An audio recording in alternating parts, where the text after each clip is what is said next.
போன்றது. ஏனென்று சொன்னால் நாங்கள் எல்லாம் இந்த மாவட்டத்தில் தலை சிறந்த பெண்மணியாக நான் கடந்த 6-7 வருடமாக தமிழக அரசின் பெருமைக்குரிய முதல்வராக பணியாற்றி கொண்டிருக்கிறேன்.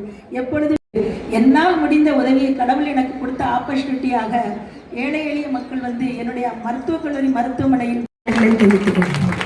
முக்கியமாக நமது மாவட்டத்தை சொல்ல வேண்டும். பெருமைக்குரிய மாவட்டமாக நம்ம திருநெல்வேலி மாவட்டம் திகழ்கிறது. தமிழகத்திலே தென்கோடியிலே இருந்தாலும் கூட சிறிய ஒரு விளக்கம் தான். உடல் உறுப்பு தான அன்பையும் நேசத்தையும் நம்முடைய தம் சொல்லால் பரிமாற வருகிறார். இன்னைக்கு திருநெல்வேலியில் புத்தக விழாவை நடத்தக்கூடிய இடத்துல அந்த சிறுவன் ஒருத்தர் இருக்கான். அந்த விழாவில் விருந்தினராக பேசக்கூடிய அளவில் ஒரு சிறுவன் இருக்கான். இந்த 2 சிறுவர்களுக்கும் அவங்க தாய்க்கு கொடுத்த மிகப்பெரிய பெருமையாக இந்த புத்தக திருவிழாவையும் இந்த மேடையும் நான் பார்க்குறேன். அதனால் இந்த திருவிழா அப்படிங்கிறது எனக்கு உணர்ச்சி மயமிக்க ஒரு மேடை தான். ஏன்னா ஏதோ வகையில் ஒரு மிகப்பெரிய வெற்றி எனக்கு கொடுத்துருக்கு அப்படின்னா அதுக்கு முக்கிய காரணம் ஒரு மனிதரை நீ தொடர்ந்து வாசிக்கலைன்னா உன் மொழி நீ இதை வாசிக்காமல் விட்ட உனக்கு ஒரு விஷயம் தெரியாமல் விட்டுச்சு அப்படின்னா உன் ஊர், உன் எழுத்து, உன் சினிமா, உன் திருநெல்வேலியை தாண்டி ஒரு மிகப்பெரிய உலகம் இருக்குது. அந்த உலகத்தை நீ அந்த உலகத்துக்கு நீ போவேன்னு எனக்கு தெரியாது. நீ ரஷ்யாவுக்கு போவேன்னு தெரியாது. நீ ஜப்பான் போவேன்னு எனக்கு தெரியாது. ஆனால் இதை நீ இங்கே இருந்துக்கிட்டே போக முடியும்னா நீ வாசித்து முடிச்சுட்டா உனக்கு தாஸ்தோவ்ஸ்கி தெரிவார். நீ வாசித்து முடிச்சிட்டனா உனக்கு எல்லா ஊரில் கூடிய எழுத்தாளர்களும் உனக்கு தெரிய ஆரம்பிப்பாங்க. நீ வாசிச்சு அப்படி சொன்னார். அந்த வாசிக்க தான் எனக்குள்ள மிகப்பெரிய ஒரு நம்பிக்கை ஏற்படுத்துச்சு. திருப்பி மனிதர்கள்ட்ட பழைய விஷயத்தை கடத்துவது, பழைய விஷயத்தை சொல்வது அப்படிங்கிறது அது வேறு எதுக்காகவும் இல்லை. நாம் வாழக்கூடிய தலைமுறையை நம்மளோட அப்பாக்கள் எப்படி வாழ்ந்தாங்க, நம்மளோட அம்மாக்கள் எப்படி வாழ்ந்தாங்க, தாத்தாக்கள் எப்படி வாழ்ந்தாங்க, நம்மளோட வழித்தடம் என்னவாக இருக்குது, அந்த வழித்தடத்துக்குள்ளே கூடிய முட்கள் என்னவாக இருந்துச்சு, அந்த முட்களை போட்டது யார், அந்த முட்களை எடுப்பது யார், இவ்வளோ விஷயத்தை நீங்கள் புரிஞ்சுக்கணும் அப்படின்னா இதையெல்லாம் தாண்டி நாம் புரிஞ்சுக்கணும் அப்படின்னா வாசிப்பு ரொம்ப முக்கியம். நீங்கள் உங்களை புரிஞ்சிக்காமல் இன்னொரு மனுஷனோட உரையாட முடியாது. அனுபவங்கள், பக்குவங்கள், எதுவும் எல்லாமே அவனை சரிச்சுதான்னு கேட்டால் இல்லை. எல்லாமே அவனை திருப்பி இந்த சமூகம் என்னவாக இருந்துச்சோ அதுக்குள்ளேயே திருப்பி அவனை உள்ளே வச்சுக்கிட்டே இருக்குது. அதனால் அவனால் ஒரு காலம் வெளிப்படவே முடியாது. அவன் கூட உட்காந்து நீங்கள் வாசித்தா தான் அவன் உங்களை பார்க்க ஆரம்பிப்பான். நீங்கள் அவனை திருத்துறதோ அவனை உரையாடுறதை தாண்டி நீங்கள் அவன் முன்னாடி என்ன மாதிரி வாழ்க்கையை வாழ்ந்துக்கிட்டு இருக்கீங்க அப்படிங்கிறது ரொம்ப ரொம்ப முக்கியம். அந்த வாழ்க்கைக்கு நீங்கள் தயாராகணும் அப்படிங்கிறது எனக்கு மிக முக்கியம் கோல். ஏன்னா நம்மளால் எல்லாரையும் மாற்ற முடியுமான்னு கேட்டால் மாற்ற முடியாது. சினிமா மாற்றுமா, எழுத்து மாற்றுமான்னு கிடையாது. ஆனால் நமக்கு தெரியும் நம்ம தலைமுறையை நம்மளால் மாற்ற முடியும்னு சொல்லி ஒரு மாரி செல்வராஜ் இந்த மாதிரி தமிழ்நாடு ஃபுல்லாக தெரிஞ்ச ஒரு மாரி செல்வராஜை ஒரு எழுத்தும் வாசிப்பும் இப்படி உருவாக்கியிருக்கு அப்படின்னா பழைய மாரி செல்வராஜ் இருக்காங்கல்ல, அந்த பழைய மாரி செல்வராஜ் புது மாரி செல்வராஜும் கிடையாது. அந்த பழைய மாரி செல்வராஜ் தான் வாசிக்க ஆரம்பித்தான். அது ஒரு செடி, அது ஒரு வேர். பழைய மாரி செல்வராஜ் அந்த வேர் இருக்குது. அந்த வேர் தான் இவ்வளோ பெரிய மரமாக மாறிச்சு. அந்த வேருக்குள்ளே அவ்வளோ வலியும் வேதனையும் ஆக்ரோஷம் இருக்குது. ஆனால் அவன் பரப்பிய கிளை இருக்குல்ல, அது நிழலை மட்டும் கொடுக்கக்கூடியதாக தான் இருக்கும். அதுக்கு ஒரே ஒரு விஷயம், அவன் வாசித்த வாசிப்பு. அந்த மனிதர்கள், எழுத்தாளர் யாருன்னே தெரியாத எழுத்தாளர்கள் எத்தனையோ உலகத்தில் இருந்து எத்தனையோ நாடுகளில் இருந்து எனக்கு கொடுத்த விஷுவல்ஸ் இருக்குல்ல. நான் இங்கேருந்து ரஷ்யாவை பார்த்துருக்கேன்.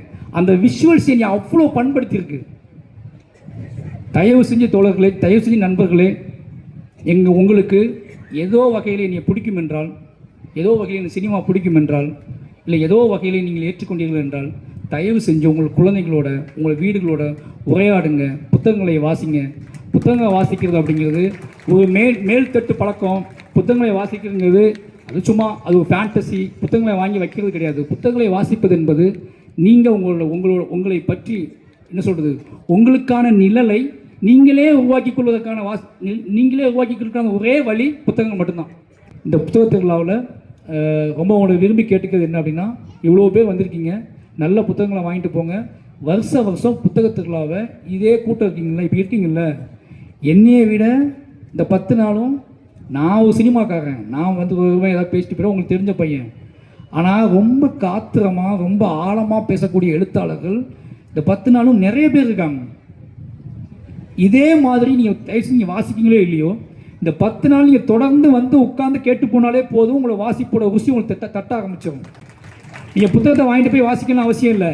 இந்த 10 நாள் இதே மாதிரி அமைதியாக உட்காந்து இங்கே பேசக்கூடிய பெரும் ஆளுமைகளோட பேச்சை நீங்கள் கேட்டு நிச்சயமாக வாழ்க்கையில் மிகப்பெரிய ஒளி கிடைக்கும்.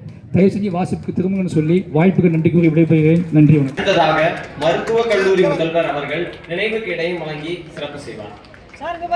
ஏன்னா திருநெல்வேலி மாதிரியான ஊரில் வருஷத்துக்கு ஒரு முறையில் மாதத்துக்கு ஒரு முறையே புத்தக கண்காட்சி நடத்தப்படணும்.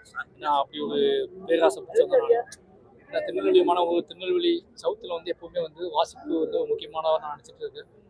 அப்படி ஒரு நாளில் புத்தக கண்காட்சி இந்த மாதிரி நாட்டில் இவ்வளோ மக்களோட சேர்ந்து இந்த புத்தக கண்காட்சி முன்னாடியே பேசினதும் மக்களை சந்தித்ததும் மிக பெரிய சந்தோஷம்.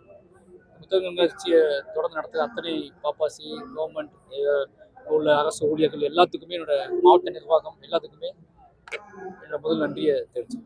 இப்போது எனக்கு ஒரு ஆசை இருந்துச்சு, திருநெல்வேலியில் நீங்கள் என்ன பண்ண போறீங்கன்னா திருநெல்வேலியில் ஏதாவது பண்ணணும். ஆனால் அது எல்லா மக்களும் பயன்படக்கூடியதாக இருக்கணும். அது வந்து அதுக்கு வேறு எந்த இடமும் இருக்கக்கூடாது அப்படிங்கிறது ரொம்ப தெளிவாக இருந்தது. அப்படி ஒரு நிகழ்வு நடக்கணும் அப்படின்னா அந்த நிகழ்வு வந்து யாராவது முன்னெடுத்தாங்க அப்படின்னா அதுக்கு ஒரு மிகப்பெரிய சப்போர்ட் பண்ணணும்.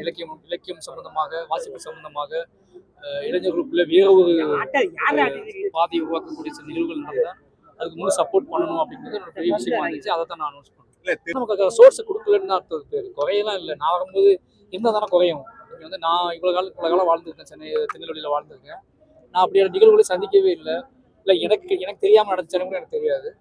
பட் அப்படிப்பட்ட கண்ணுக்கு தெரியாத மாதிரி நடந்துகிட்டு இருந்துச்சுன்னா என்னைக்காவது ஒரு நாள் அவன் உள்ளே வருவான், அதுக்குள்ளே தனத்தை ஈடுபடுத்திக்குவான், அதன் மூலமாக அவனுக்கு ஒரு கிடைக்கும் அப்படிங்கிறது தான் சொல்லணும். நிச்சயமா நீங்கள் வந்து இளம் இயக்குநர்களுக்கெல்லாம் கிடையாது. பொதுவாக சராசரி ஒவ்வொரு ஹியூமன் என்ன எழுதுறது மானுட வாழ்வுக்காக தான் எழுதப்படுது.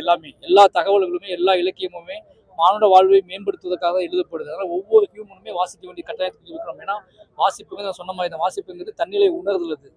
இன்னொரு மனிதனையும் கூட எப்படி பழகணும், இன்னொரு மனுஷன் கூட எப்படி பேசணும், இன்னொரு மனுஷனோட கோபத்தை ஆத்திரத்தை நம்ம எப்படி புரிஞ்சுக்கணும் அப்படிங்கிறது எல்லாத்துக்குமே ஒரு வாசிப்பு இன்னொரு பெர்ஸ்பெக்டிவ் தேவைப்படுது. இங்கெல்லாம் ஒரே பெர்ஸ்பெக்டிவ்ல தான் நம்ம திருநெல்வேலியில் நடக்கக்கூடிய நிறைய இஷ்யூஸ்க்கு பிரச்சனை நான் நினைக்கிறதுனா பெர்ஸ்பெக்டிவ் தான். எல்லாத்துக்கும் ஒரே பார்வை தான் பார்க்கப்படுது. அதுக்கு இன்னும் வேற லேயர்ஸ் இருக்கு, வேற பார்வைகள் இருக்கு. அந்த பார்வையை கொண்டு வரணும் அப்படின்னா ஒருத்தர் வாசிப்பு ரொம்ப முக்கியம். அந்த வாசிப்பு இருக்கும்போது ஒருவேளை இப்படி இருக்குமோ, இப்படி இருக்க வாய்ப்பு இருக்கோ, நாம தப்பா புரிஞ்சுக்கிறோமோ அப்படின்னு சொல்லி ஒரு மனுஷன் அதை புரிய ஆரம்பிச்சாங்கன்னா அந்த பெர்ஸ்பெக்டிவ் சேஞ்ச் ஆக ஆரம்பிச்சுன்னா அது பெரிய மாற்றமா இருக்குன்னு நம்புறேன். ஏன்னா தெரிஞ்ச வாழ்க்கையில அதை சொல்றதுக்கான எனக்கு தேர்ந்த மொழி கிடைக்கல அப்படின்னா நான் இவ்வளவு வெளிப்பட்டு போறான்னு தெரியாது. அது சொல்றதுக்கான தேர்ந்த மொழி மட்டும் இல்லாம தைரியம், நம்ம கிட்ட ஒரு ஒன்று இருக்கு, அதை எல்லாருக்கும் பிடித்தமானதா சொல்லணும். சொல்றதுக்கு எனக்கு ஒரு பெரிய தைரியம் வேணும். தைரியத்தோட சேர்ந்து சில ஆற்றலும் வேணும். அந்த ஆற்றலை கொடுத்தது வாசிப்பு தான். தமிழக பிரச்சாரம்னா இல்லை, பிரச்சாரம் ஒவ்வொரு படமும் பிரச்சாரம் தான்.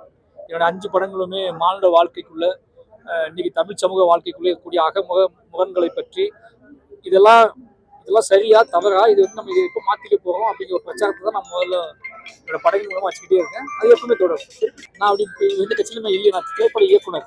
நான் வந்து ஒரு ஆர்ட் ஃபார்ம் இயங்கிட்டு இருக்கேன். ஆர்ட் ஃபார்முக்கு ரொம்ப காத்திரமா இயங்குவேன். நான் நம்பக்கூடிய சமூக நீதிக்கு ஆதரவாக, நான் நம்பக்கூடிய சமூக மாற்றத்துக்கு ஆதரவாக, சகோதரத்துக்கு ஆதரவாக என்னோட ஆர்ட் ஃபார்மை நான் பிரச்சாரமாக பயங்கரமாக பயன்படுத்துவேன். இப்போ சந்தையை தீர்ந்துச்சா